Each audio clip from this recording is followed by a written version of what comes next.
Shri Swami Samarth. 7 September भाद्रपद शुद्ध पौर्णिमेला खग्रास चंद्रग्रहण आहे। हे ग्रहण पूर्ण भारतात दिसणार आहे। ग्रहणाचा स्पर्श काल रात्री 9:57 होणार आहे। संमिलन रात्री 11 वाजता होणार आहे।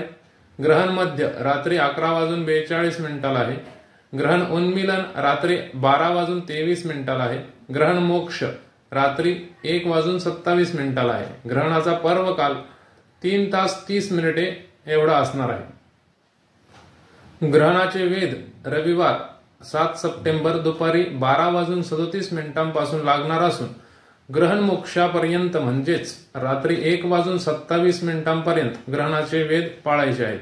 बाल, वृद्ध, अशक्त, आजारी व्यक्ती आणि गर्भवती महिलांनी रविवारी दुपारी 5:15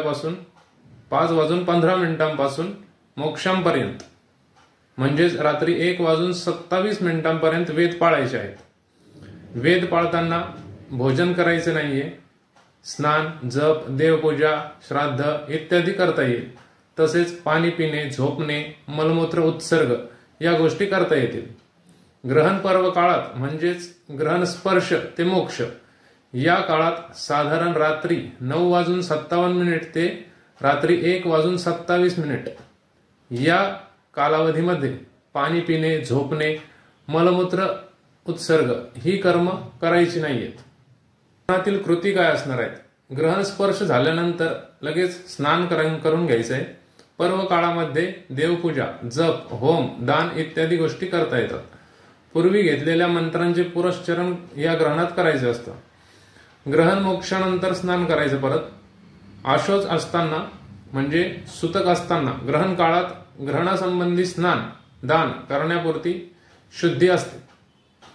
ग्रहणाचे फळ मेष, वृषभ, कन्या, धनु या राशींना शुभ फल आहे। मिथुन, सिंह, तूळ, मकर या राशींना मिश्र फल आहे। कर्क, वृश्चिक, कुंभ आणि मीन या राशींना अनिष्ट फल आहे। ज्या राशींना अनिष्ट फल आहे त्या राशींच्या व्यक्तींनी व गर्भवती महिलांनी हे ग्रहण पाहू नये। ग्रहण काळातील नियम या काळात कापणे, चिरणे, पिळणे व शिवणे या गोष्टी पूर्ण बंद ठेवाव्या। पायाची आढी घालून बसू नये। पाणी पिताना त्यात तुळशीपत्र टाकून ठेवावे आणि त्यानंतर प्यावे। झोप घेऊ नये। शक्यतो देवघरात बसून नामस्मरण किंवा पूजा वगैरे कराव्यात। श्री स्वामी समर्थ।